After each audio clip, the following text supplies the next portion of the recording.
네, 지금부터 국민대학교 소프트웨어 특기자 전형에 대해 자세하게 살펴보겠습니다. 가장 기본적인 지원 자격 부분인데 이 부분 것은 후반부에 또 다시 말씀을 드리겠는데 국민대 소프트웨어 특기자 전형은 근본적으로 두 가지 요건을 필요로 합니다. 우선 기본적으로 지원 가능한 학교에 대한 것인데 해외 고등학교 학생들 안 돼요. 그러니까 국내 고등학교 졸업 또는 졸업 예정자여야 되고요. 검정고시, 해외고, 국외고죠. 국외고 학생 안 되고, 대안학교 중에서 학력 인정이 되더라도 이와 같은 학력 인정 학교는 이번 전형 지원의 대상이 안 됩니다. 그래서 일단은 학교를 먼저 만족을 해야 되고요. 두 번째, 경시대 입상 실적이에요. 특기자 전형이니까 대놓고 경시대 실적 내라. 입상했느냐 안 했느냐. 이것을 가지고서 자격을 주는 거예요. 그래서 그 자격도 너무 오래된 건 안 되고요. 2022년 10월 1일 이후, 요게 26학년도 기준이에요. 그 이후에, 즉 계략적으로 한 3년 이전서부터 그 이후에 개최된 대회 중에서 입상한 경우여야 돼요. 거기에 이제 4가지 대회를 언급해 놓고 있는데 2025학년도까지는 5가지 했어요. 근데 4개로 줄어들었습니다. 그 4개가 바로 국민대 알고리즘 대회, 그 다음에 IOI죠. 국제정보올림피아드. 정월 중에서 국제도 되고, 그 다음에 KOI도 돼요. 그래서 한국정보올림피아드에서도 입상하면 됩니다. 그래서 국민대 알고리즘 대회, 그 다음에 국제정보올림피아드, 그 다음에 한국정보올림피아드. 그리고 이제 마지막으로 4번째. 요 4번째 입상은 등급이 좀 떨어집니다. 국내 4년제 대학입니다. 2년제 대학은 안 돼요. 4년제 대학 주관 전국 규모 프로그래밍 경시대회. 국민대가 아니더라도 물론 이제 국민대만큼 최고 등급을 주지는 않지만 어쨌든 여기에 경시대에 입상한 것을 기본으로 그 지원 자격을 주고 있어요. 그러니까 해당하는 이 4개 대회 중에서 입상이 돼야 되지 그 외에 다른 건 안 됩니다. 2025학년도까지만 해도 그 정부 부처에서 주최하는 경시대회를 인정을 해줬어요. 근데 26학년서부터 인정이 안 되고요. 그리고 또 입상하더라도 이 정부 부처 말고 대학에서 주관하는 데 입상을 했어요. 근데 프로그래밍이 아니라 다른 쪽, 예를 들면 보안 쪽이라든지 IoT 이런 쪽은 또 인정을 안 합니다. 그런 점 주의하고요. 가장 장점은 수능 최저 당연히 없고요. 교과 내신도 안 보고요. 순수하게 그야말로 실기 실적 전형 바로 프로그래밍 강점을 가진 학생들 특기자 전형이라는 것이 명백한 전형이고 그리고 특기자 전형 중에서 상당수가 특기자 전형이 없어졌는데 국민대학교 소프트웨어 특기자 전형만큼은 여전히 그 명맥을 잘 유지하고 있습니다. 다음 국민대학교 소프트웨어 특기자 전형의 핵심 중에 핵심이죠. 전형 방법 및 전형 요소별 반영 비율 전체적으로 먼저 한번 살펴볼까요? 우선 항목을 좀 잘 봐야 되는데 1단계에서는 입상 성적으로 모집 인원의 400%, 즉 4배수를 이제 선발을 하죠. 그래서 1단계에서 400%면은 내가 이 특히 실적만으로 4배수 안에 들어갈 수 있느냐 하는 부분이죠. 일반적으로 특기자 전형은 해당 자격을 갖춰야 되기 때문에 경쟁률이 세지가 않죠. 일반 수시 학종에 비해서는 월등하게 경쟁률은 낮습니다. 그러면 1단계에서 4배수를 뽑는다고 하면은 이렇게 국민대 알고리즘 대회 그리고 정보올림피아드 이런 쪽에서의 입상을 가진 학생들이 4배 이상 지원을 하느냐 이거죠. 여러분들이 국민대 특기자 전형의 그 경쟁률 추이를 보면 이해를 할 수가 있을 거예요. 때로는 이 4배수를 만약에 못 넘는다. 그러면 누구나 다 면접 볼 수가 있어요.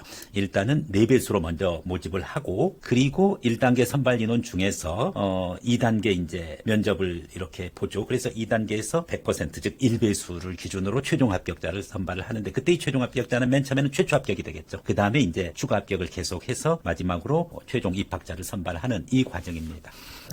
자, 그래서 이제 전반적인 흐름은 1단계에서 4배수, 2단계에서는 1배수, 1단계 4배수는 오로지 실기 실적만 가지고 선발한다. 이렇게 이해를 하시고요.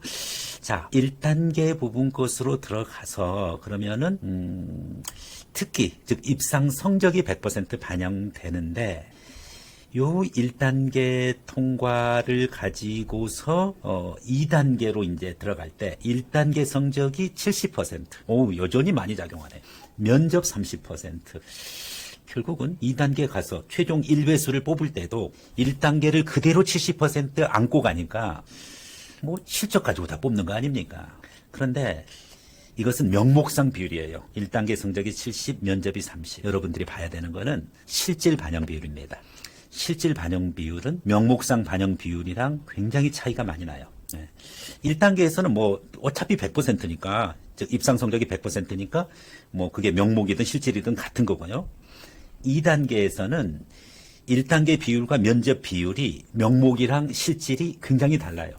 말씀드렸듯이 2단계에서는 1단계 성적, 즉 특히 입사 성적이 70%고 면접이 30%이지만은 그건 명목이고 실질 반영 비율은 기껏 1단계 실기 실적은 15.73%, 엄청 줄어들어요. 면접이 무려 84.27%가 되는 거예요. 그러니까 실질 반영 비율은 면접이 월등하게 높은 거예요.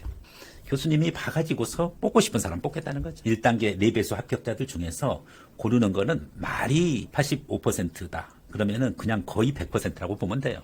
왜냐면은 1단계 성적은 최고점과 최저점의 차이가 별로 나지 않아요. 기본 점수를 주고 들어가는 거예요. 예를 들어서 1단계 특기 성적 최고점이 1000점인데 최저점은 920이에요. 그러니까 920점 1단계 통과하면은 920의 기본 점수를 주기 때문에 80점밖에 차이가 안 나요. 80점을 가지고서 거기서 높냐 낮냐의 차이고요. 근데 면접은 어떻게 돼요? 최고점이 300점이고 최저점은 0점이에요. 그래서 그 부분 것을 가지고서 보면은 편차가 굉장히 심한 거죠.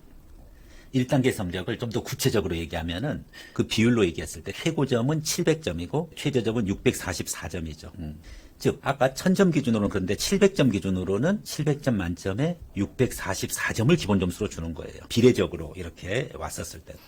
그럼 실질 반영은 뭐야? 56점 정도밖에 차이가 안 나는 거예요. 결론적으로 1단계에서는 당연히 100% 입상 성적이기 때문에 이 4배수 안에 들어가야 되는 것은 분명한 거고요.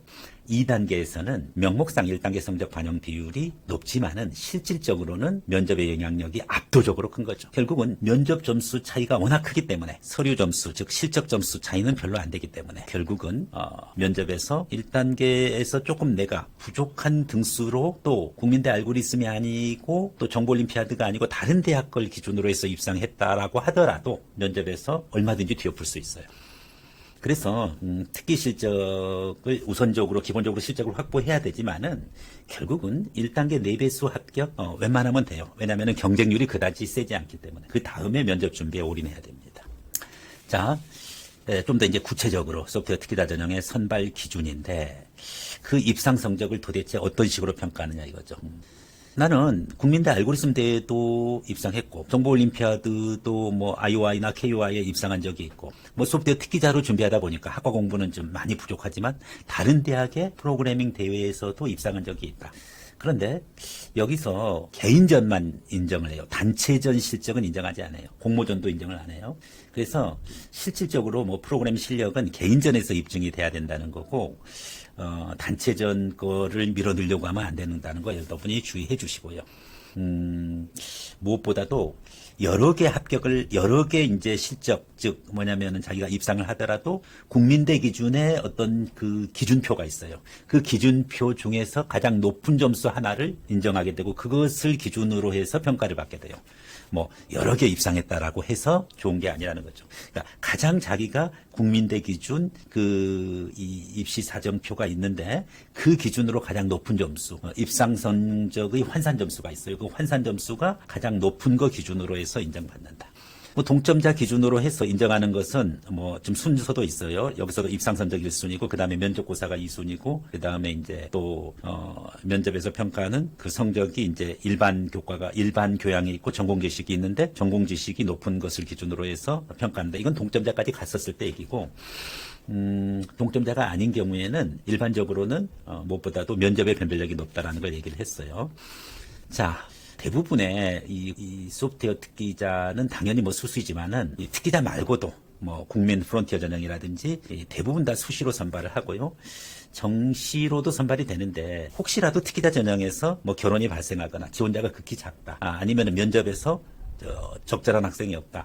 뭐 이런 경우는 흔치는 않은데 그러면은 당연히 뭐 정시로 넘어가겠죠.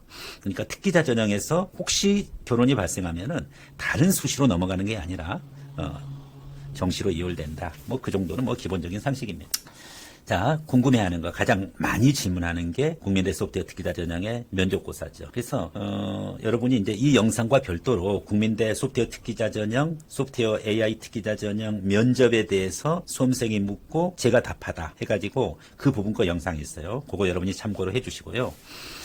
일단은 이제 면접은 명목상으로는 300점 만점 그 기준인데 이 300점 만점 중에서 실질적으로도 300점이 좌우가 돼요. 0점석도 300점까지 있으니까 여기서 이제 기본 소양이 무려 150점이에요. 그러니까 일반적인 사회 현상이나 이슈화되는 내용에 대해서 의견을 묻는 문제인데 2026 5학년도 문제도 바로 그런 문제예요. 최근에 이제 AI 관련해가지고서 이것이 환경에 대해서 위해적이다. 그러면 이 AI가 특히 이제 환경에 어떻게 위해적이고 그 부분 것에 대한 위험적인 요소는 무엇이고 이거를 해결할 수 있는 방법은 무엇이냐. 이건 이제 단순한 지식 측정이 아니죠. 이제 사고력과 표현력을 이제 평가하는 부분이고 요 부분이 바로 일반 기본 소양이에요.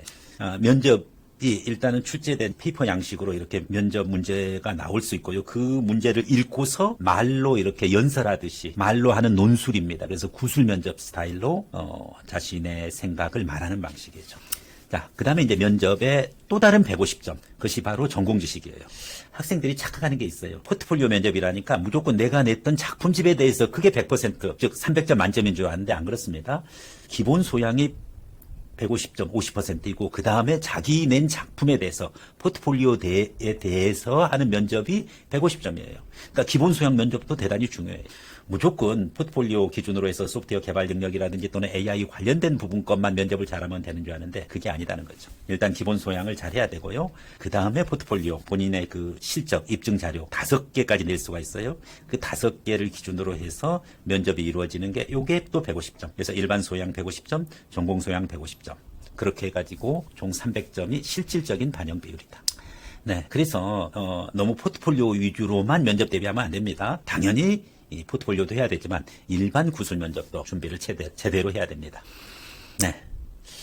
몇 가지 또 주의해야 될 경우가 있는데 여러분이 이제 면접을 보려면은 여러분의 포트폴리오 즉 작품집을 만들어야 돼요. 깔끔하게. 예. 이것을 지나치게 뭐 화려하게 해가지고서 무슨 뭐 미술학원처럼 그렇게 하면 안 됩니다. 그래서 5가지 중에까지 넣을 수가 있는데 대부분 뭐 5개 웬만하면 다 넣죠. 그래서 이것을 만들어 가지고 면접 당일날 지참을 해야 돼요. 그래서 면접관들에게 전달을 해야 됩니다. 여기서 이제 주의해야 될 게 그 포트폴리오 속에 자기 자신을 나타내는 것을 넣으면 안 되죠. 블라인드직이니까 자신을 식별할 수 있는 건 빼야 됩니다. 네. 또 이제 주의해야 될 것이 그 포트폴리오 만들 때 제출할 때 단체전 했던 거 이거 안 되고 공모전도 안 됩니다. 오로지 개인 상장, 개인 실적물만 된다라는 거 여러분이 유념해 주시고요. 포트폴리오 만드는 과정에서 거의 뭐 실질적으로 면접까지 준비가 좀 돼야 되는데 각 그 실적당 A4 단면 2장 이내입니다. 그렇게 하고 그 실적이나 작품은 5개 이내예요. 그러니까 총 활동이나 실적 5개 입상한 거 5개 이내로 제출하고 한 실적당 2개가 맥시멈이니까 총 맥시멈은 뭐냐면은 A4 기준으로 10장 이내여야 돼. 그래서 좀 제약이 많다라는 거 여러분 이해해 주시고요. 그 다음에 이제 아까 얘기했던 그 소프트웨어 특기자 전형에서 인정하는 대회 목록, 등급 그리고 평가 기준 요 부분 거 어떻게 되느냐 이런 부분인데 가장 국민대 소프트웨어 특기자 전형 AI 특기자 전형에서 인정하는 A급 대회가 3가지가 있어요. 첫 번째가 국민대 알고리즘 대회입니다. 그다음에 두 번째 올림피아드죠. 정보 올림피아드인데 아무래도 IOI가 좋겠죠. 국제 정보 올림피아드. 그다음에 뭐 KOI도 괜찮아요. 한국 정보 올림피아드. 요 3가지가 가장 영향력 있는 그러한 실적물이 되는 거죠. 그 다음에 이제 국민대 말고 다른 대학인데 4년제나 3년제나 2년제는 안 되고 반드시 4년제 대학이어야 돼요. 여기서 주최하는 전국 규모 컴퓨터 프로그래밍 경시대회. 이 대회에서 입상을 하면은 됩니다. 근데 여기에 입상한 것은요, 국민대 알고리즘 대회라든지 정보올림피아드, IOI나 KOI에 비해서 약간은 좀 낮게 취급을 해요. 국민대 알고리즘이나 IOI나 KOI가 A등급이라고 하면은 다른 대학 입상은 B등급이 되는 거죠. 그러니까 국민대 알고리즘 대회에 입상하는 게 최고예요, 사실은. 그래서 뭐 대상, 금상, 은상, 동상, 장려상까지 다 인정받아요. 1위에서 5위까지. 뭐, 그 다음에 이제 IOI 같은 경우에는 뭐, 골드냐, 실버냐, 브론즈냐, 이런데, 골드, 실버, 브론즈의 차이는 안 둬요. 골드든 실버든 브론즈는 다 1위로 인정을 해줍니다. 근데 이제 KOI는 좀 다르죠. KOI는, 1위에서 5위까지 있잖아요. 대상, 금상, 은상, 동상, 장려상, 이렇게 나눠서 1위에서 5위까지 줍니다. 근데 IOI는 뭐, 골드든 실버든 브론즈는 다 1위를 주는 거죠. 그러니까 IOI의 골드, 실버, 브론즈 다 1위고, 그 다음에 KOI는 대상 하나만 1위를 줘요. 나머지는 이제 등급이 좀 빠지게 돼요. 다음, 국민대 알고리즘 대회랑 IOI, KOI는 A등급인데, 다른 대학 4년제 다른 대학의 경시대에는 B등급을 줍니다. 약간 점수를 낮춰서 반영하게 돼요. 그래서 이제 그걸 어떻게 반영하는지는 조금 이따가 지금 말씀드릴 거고요. 그래서 여러분들이 이제 가능하면은 뭐 IOI, KOI 그다음에 국민대 알고리즘 대회에서 입상하면 좋은데, 예를 들어서 IOI는 금운동이 다 1위로 주니까 관계없는데 국민대 알고리즘 대회랑 KOI는 1등상, 2등상, 3등, 4등, 5등 이렇게 나눠져 있어요. 다른 대학의 소프트웨어 경진대회도 뭐 대상, 금운동상, 뭐 장려 이렇게 나눠져 있을 거 아니에요. 그러면은 거기에 따라 가지고 등위가 달라지고 거기에 따른 배점이 달라집니다. 어떤 대회는 이제 뭐 대상이 없고 그다음에 금상, 은상 이런 식으로 가면은 금상이 1등상으로 이제 되는 거예요. 한 단계씩 올라가게 되겠죠. 자, 여러분들이 해당하는 그와 같은 입상 실적은 4가지다. 여기서 정부 주관 대회는 인정 못 받는다. 그 4가지는 말씀드렸듯이 국민대 알고리즘 대회, KOI, IOI, 그 다음에 다른 4년제 대학의 프로그래밍 대회다. 그럼 대회의 어떤 종류, 주관만 중요한 게 아니라 대회의 분야도 중요해요. 뭐 프로그래밍이나 AI 쪽은 관계없는데 보안 쪽이라든지 네트워크, AI 중에서도 일부, 그 다음에 기타 다른 분야, 요 부분 것은 인정하지 않아요. 가능하면 그러니까 어떻게 돼요? 소프트웨어, 프로그래밍 쪽으로 입상을 해야지 인정을 받습니다. 그런 점을 여러분들이 유의해 주셔야 됩니다. 결론적으로 이제 가장 세부적인 내용이에요. 입상 성적의 환산 배점이죠. 어떤 대회에서 어떤 등위를 차지했는지에 따라 가지고 자신의 최종 점수가 어떻게 환산되어질 것인지를 국민대에서 제시된 환산표에 따라 가지고 평가를 받게 됩니다. 일단은 대회의 종류, 대회를 누가 주관했느냐에 따라서 A, B, C 세 등급으로 나눠지고요. 각 해당하는 대회는 1에서 5등급까지의 점수가 부여되는데 여기서 IOI는 다 1등급을 주는 거죠. 자, A등급에 해당하는 경우는 3가지 대회가 있어요. 아까 얘기했듯이 국민대 알고리즘 대회, IOI, KOI인데 여기서 1등을 하면은 1000점 만점입니다.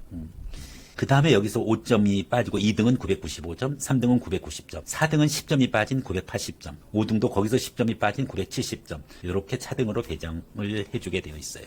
그 부분이 바로 A급 대회 3가지죠. 국민대 알고리즘, IOI, KOI. IOI는 무조건 다 1000점 만점 받는 거예요. 다음 B등급 대회, 바로 다른 대학의 경시대회죠. 여기서 1등 대상을 받으면은 1000점 안 줘요. 950점 줍니다. 그리고 순차적으로 내려가게 돼 있어요. 그러니까 아무리 1위를 해도 A급 대회는 1000점을 주는데 여기서는 950점을 준다는 점이 한계가 있는 거죠. BC, 그러니까 A, B, C 3개 등급 중에서 B등급 대회 부분 것은 A등급 대회에 비해서 일단은 1등을 차지한다라고 하더라도 50점이 까고 들어가죠. C등급 대회는 1등이 940점이에요. 그러니까 60점을 까고 들어가는 거죠. 그런데 이 C등급 대회가 지금 왜 여기 요강에 있는지는 모르겠어요. C등급 대회는 25학년도까지만 적용이 된 거예요. 이게 이제 정부기관 주관 경시대회인데 26년도부터는 아예 이 C등급 자체가 없어요. 자격 자체가 정부 주관 대회는 빠져버렸거든요. 그렇기 때문에 뭐 C등급이 나올 그와 같은 대회는 아예 자격을 안 주는데 굳이 언급해 놓을 이유가 없겠죠. 네. 그래서 일단은 2가지예요. 이제 A등급이냐 B등급이냐. A등급 정월, 그 다음에 국민대 알고리즘 대회. B등급 다른 대학 경시대. 그 중에서 자기의 등수, 그죠? 그 등수에 따라 가지고서 나오는 환산 점수. 거기서 최고점. 요것이 반영된다는 거예요. 다른 대학에, 국민대 말고 다른 대학에서 받은 게 B등급인데 그 B등급 중에서 어떤 경시대회가 소프트웨어 특기자 전형 국민대에서 인정하는 것인지 어떤 대회는 인정 안 하는 것인지 이 부분이 좀 혼동스러워요. 그 질문 많이 받는데 뭐 인정되는 대회 부분 것은 다른 대학이어야 됩니다. 정부 주관은 안 된다고 얘기했어요. 기업 주관도 안 돼요. 기업 주관도 안 돼. 그래서 반드시 대학이어야 돼요. 여기 경진대회나 경시대회의 소프트웨어 코딩 부분만 인정돼요. 또 예를 들어서 뭐 K-에듀 창의력 경진대회가 있다. 옛날에 그 한국 메이커 그다음에 이제 코딩 경진대회를 포함해 가지고요. K-에듀 창의력 경진대회에서도 역시 소프트웨어 코딩 중에서도 텍스트 코딩만 인정해요. 뭐 다른 공모전이나 해커톤 대회 같은 거 인정하지 않습니다. 뭐 해커톤 대회 뭐 워낙 많이 참석하니까요. 근데 인정 안 해요. 대회 분야가 프로그래밍이나 알고리즘, 코딩 관련 대회만 인정돼요. 그러니까 그 외에 뭐 보안, 해킹, 네트워크, 로봇, 드론, IoT, 사물인터넷, 자율주행, 뭐 축구 AI, 뭐 댄스 AI 이런 것들은 포함되지 않아요. 보안과 해킹 쪽에 자기가 어느 특기를 갖고 있다. 그러면은 다른 쪽 대학을 좀 놓고 해야 되겠죠. 뭐 고려대 사이버 국방이라든지 세종대에도 생긴 게 있죠. 세종대 세사국, 세종대 사이버 국방 이런 쪽에는 보안이나 이런 쪽 부분 것을 기준으로 해서 지원하면 좋겠죠. 참가 방식에서 말씀드렸듯이 계속 강조합니다. 1인 참가, 개인전만 인정이 됩니다. 2인 이상 팀을 이루어 참가하는 대회는 인정 못 받고요. 그리고 평가 방식도 이제 중요한 기준인데 작성한 자기의 코드나 알고리즘의 완성도라든지 코딩 기법의 성능을 평가하는 대회는 인정되는데 어떤 뭐 게임에서 경기 결과라든지 승패에 따라 가지고 순위가 결정되는 그런 대회 있죠. 뭐 주로 이제 아까 얘기했던 뭐 축구 AI라든지 이런 경우는 인정되지 않습니다. 자, 여러분들 국민대 소프트웨어 특기자 전형에 이와 같은 환산표에 따른 대회들 그리고 그 대회의 어떤 순위 거기에 따른 점수 이 부분 걸 여러분들이 잘 숙지하고 자신은 어떤 쪽으로 준비가 되어져 있는지 그리고 아직 준비가 안 된 고등학교 1, 2학년 학생들은 어떤 식으로 준비할 것인지를 잘 판단해 놓고서 특기자 전형에 임해야 되겠습니다. 자, 추가적으로 이제 특기자 전형에서 제출할 서류 이 부분인데 학생부 관련한 부분 이건 자격에 불과해요. 그러니까 학생부에 뭐 알고리즘 관련한 것의 활동이 비교과 활동이 많다 적다 교과 성적이 뭐 우수하다 그런 거 다 의미가 없어요. 제출하는데 볼 거 아니에요 라고 하는데 자격만 인정하는 거예요. 절대 교과 활동 비교과 활동 의미 없습니다. 가장 중요한 건 뭐예요? 입상 실적 확인서이죠. 이 입상 실적 확인서인데 이게 국민대 지정 양식으로 되고 거기에다 맞춰서 작성돼야 돼요. 그래서 대회 명칭, 개최 일자, 수상 등급 몇 순위 이런 부분이 구체적으로 명시되어져 있도록 그렇게 작성해서 제출해야 되고요. 가장 높은 성적, 아까 계속 말씀드렸죠. 가장 높은 성적을 받은 한 개의 대회 실적만을 제출할 수 있다. 이 점 기억을 해주고요. 막 이것저것 그냥 다 해가지고 어떻게 인정받으려고 할 필요는 없습니다. 구체적인 제출 방법은 26학년도 국민대 모집 여강 62쪽을 참고해 주세요. 거기에 자세하게 나와 있습니다. 여러분들에게 국민대 소프트웨어 특기자 전형을 소개하고 있습니다. 전체적으로 한번 정리를 해보면은 소프트웨어 특기자 전형의 모집 인원은 총 10명으로 아주 소수를 모집하고 있어요. 1단계 4배수면은 40명이 되겠죠. 이 40명이 포트폴리오를 제출하고 그 다음에 면접을 보게 돼 있어요. 지원 자격 자체는 학교는 뭐 크게 안 가려요. 다만 이제 뭐 영재학교라든지 아니면은 뭐 그 해외고라든지 검정고시 이런 학생들은 좀 제외됩니다. 근데 나머지는 웬만한 어떤 학교를 나와도 다 지원 가능한 부분인데 해외고 학생들이 좀 아쉬운 거는 있어요. 요즘에 해외고 학생들도 프로그래밍을 많이 하는데 어쨌든 해외고 학생들은 지원 자격이 안 됩니다. 자. 핵심적인 건 입상이라고 얘기를 했습니다. 어느 정도 자기가 특히 저학년 학생일 경우에는 뭐 일반적으로 뭐 KOI 준비하고 또 IOI 되는 학생들도 있고 그러죠. 그런데 KOI, IOI에 너무 만족하지 말고 그 등수가 뭐 IOI에서는 IOI 되면은 뭐 얘기할 거 없어 끝났어요. 근데 KOI 중에서 자기 등수가 조금 낮다. 대상이 아니다. 그 밑에다. 그러면은 과감히 국민대 알고리즘 대회에 출전을 해서 거기서 보다 더 좋은 성적을 받을 수도 있어요. 그러면은 국민대 알고리즘 대회 성적을 넣으면은 KOI의 낮은 등급보다는 국민대에서 좀 더 입상을 해서 높은 성적을 받았다. 그러면 그것이 더 유리하겠죠. 그런 점에서 여러분들이 자신의 어떤 특기 이 부분을 준비하는데 역점을 두길 바라고요. 25년 대비 26년도에 이 변화된 내용들이 좀 몇 가지가 있었던 거죠. 그래서 예전에는 1단계에서 특기 성적이 100%, 2단계에서 면접 50%, 학생부 관련되는 서류 30%, 뭐 성적 그리고 이제 1단계 이제 실적 20% 이런 비율이었어요. 근데 지금 그런 게 싹 없어졌어요. 2026년서부터는 1단계에서는 무조건 실적이에요. 실적 100%로 4배수, 400%를 뽑아요. 2025학년도까지만 해도 그 3개 요소를 가지고 4배수가 아니고 3배수였어요. 그러니까 전형 요소는 단순화됐고 배수는 늘었어요. 그래서 특기자에 적합한 전형이 된 거죠. 오로지 실적만 가지고서 4배수를 뽑으니까요.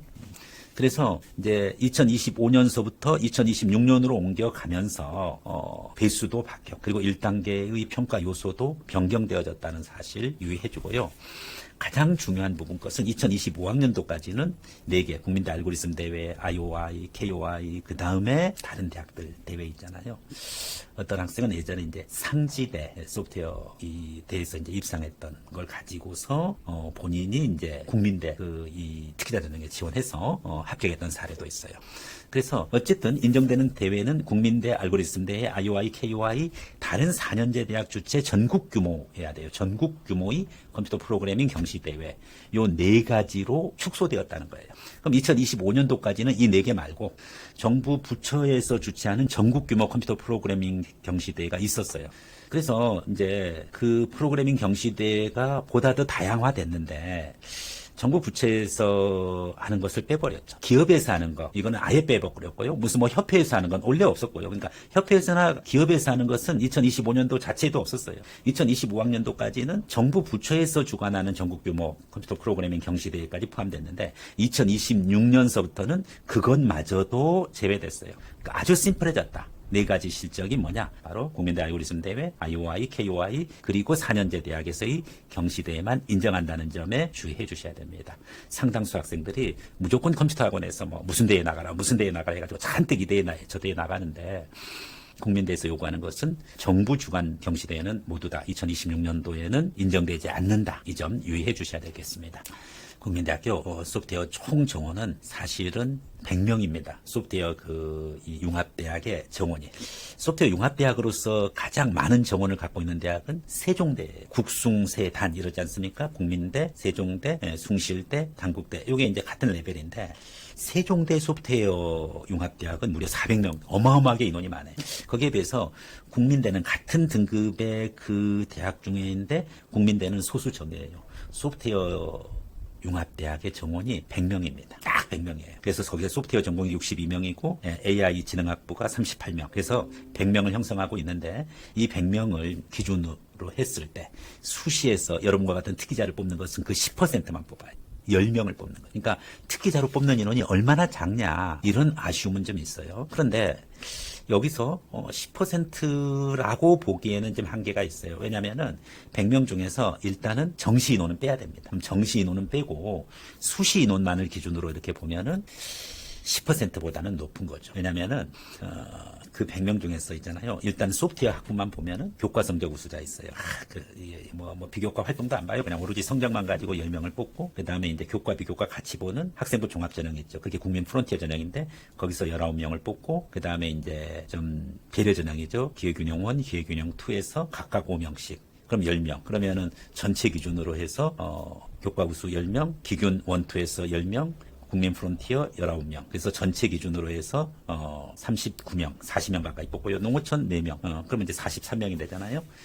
그다음에 이제 논술 전형 7명. 그럼 50명 되죠. 소프트웨어 특기자 여러분들이죠. 여러분들 기준으로 해서 10명 중에서 소프트웨어 학과는 7명을 모집해요. 그러니까 전체 보면은 계략적으로 소프트웨어 학과 부분 것에서 7명이면은 수시 기준으로는 70명이 안 되니까 10%보다 높게 뽑고 있죠. 전체 정시까지 포함되면은 10%지만은 소프트웨어 쪽으로 지원하는 경우는 이제 7명이고요. 그 다음에 이제 AI, 인공지능학부죠. 인공지능학부로는 특기자 전형이 3명이에요, 3명. 좀 너무하지 않아요? 네, 원래 AI 학부는 소프트웨어 학부보다는 당연히 인원이 적죠. 교과 성적에서도 7명, 국민 프론티어에서 11명, 그 다음에 기회균형 1에서 3명, 농어촌 2명, 논술 3명. 논술과 똑같아요, 항상. 논술과 똑같은 게 소프트웨어 특기자 전형이고 역시 3명. 그렇게 해서 전체 수시 인원으로 이렇게 구성이 되어져 있는데 그러다 보니까 소프트웨어 학부, 그 다음에 인공지능 학부 다 합쳐봤자 10명인 것입니다. 그 10명을 놓고 여러분들이 경쟁하는. 사실은 기회균형 2 전형이 있는데 기회균형 2는 소프트웨어랑 인공지능 학부를 구별 안 하고 거기서 이제 3명이 또 수시로 추가되는 인원들이 있어요. 그래서 수시 전체 정원을 여러분들이 보면은 수시 전체 인원 기준으로 소프트웨어 학부랑 인공지능 학부 특기자 전형 10명은 10%보다는 많이 이제 높은 부분이고요. 전체 총 정원의 10% 이 부분이라는 것을 여러분이 인식을 하고 있어야 되겠습니다. 그래서 소프트웨어 특기자 전형은 어쨌든 간에 소프트웨어 학부랑 인공지능 학부가 따로 정원이 배정되어 있고 7명, 3명, 7대 3이라는 거고요. 우리 학생의 전공 관심 분야가 소프트웨어인지 범용 소프트웨어인지 뭐 그게 개발자가 됐든 어쨌든 아니면은 나는 AI로 특화됐다 이미. 뭐 AI 프로그래밍 관계없어요. 그러면은 AI 쪽이면은 AI 3명을 기준으로 가야 되는데 많이 질문하죠. 어디가 더 유리한가요? 사실은 소프트웨어 학부 7명이랑 AI 3명 어디가 유리하다고 보기는 힘들어요. 7대 3의 비율이 일반적으로 전체 지원자의 비율이랑 좀 비슷하기 때문에 그렇죠. 그래서 여러분들은 어디가 유리하냐, 어디가 불리하냐 이걸 따지지 말고 내가 앞으로 나아갈 부분이 일반적인 소프트웨어다. 뭐 개발자든 뭐 어떤 프로그램이든 관계없어요. AI 쪽만 아니면은 소프트웨어 쪽으로 지원하시고요. 내가 AI에 특화됐다. 그러면 AI 쪽 불과 3명이지만은 그쪽 특기자 전형으로 지원하시면 되겠어요. 자, 그 다음에 원서 접수할 때 좀 주의해야 될 것이 있죠. 원서 접수야 뭐 똑같이 하는데 서류 제출이죠. 특기자 전형은 다른 대학, 다른 학과랑 달리 PDF 파일 업로드입니다. 그래서 요 부분 것도 요감을 잘 확인해야 돼요. 그리고 이제 일정상에서 이와 같이 이제 온라인 원서 접수하고 서류 제출은 PDF로 하고 그 다음에 1단계 합격자 발표가 있죠. 1단계 합격자 발표랑 고사장 안내가 10월 중순쯤에 있어요, 매년. 그렇게 하고 그 다음에 면접고사가 10월 후반기쯤에 있어요. 다 수능 전에 이루어져요.